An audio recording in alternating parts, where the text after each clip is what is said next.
Hello. Thomas was looking uncomfortable. "I'm sorry, guys," he said. "I know you wouldn't lie to me on purpose, but your story doesn't make sense to me. We all knew they killed Jesus. The Romans don't make mistakes. We've got to accept it. It's over." "It's not our fault you weren't here when Jesus came," said Simon. "Where were you anyway?" "That's my business," said Thomas. "Look, I would just love it to be true, but I can't go through all that again. Just leave it, will you?"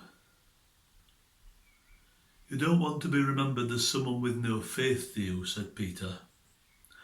"Oh, that's rich coming from you, Peter," said Thomas. "Everyone remembers that you got out of the boat and walked across the water towards Jesus, but I seem to remember that you sank.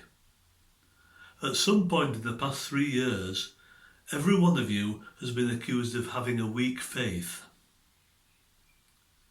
"Yes, but you've always been one of the strong ones," answered Peter.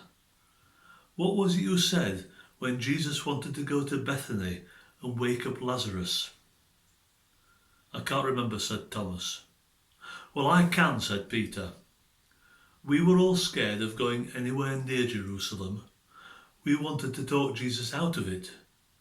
But before anyone opened his mouth, you said, 'Come on, brothers, we're all going with Jesus, and we'll die with him if it comes to that.'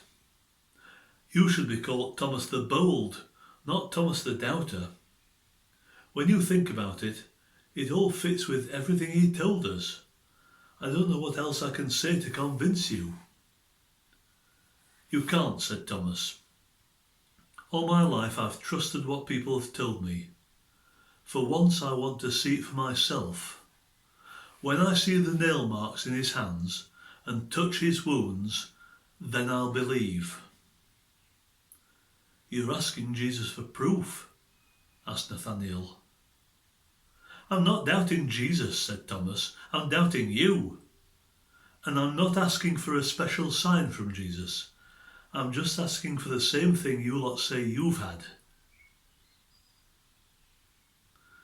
A week later, the disciples were together in the locked house again, and this time Thomas was with them. Though the doors were locked, Jesus came and stood among them.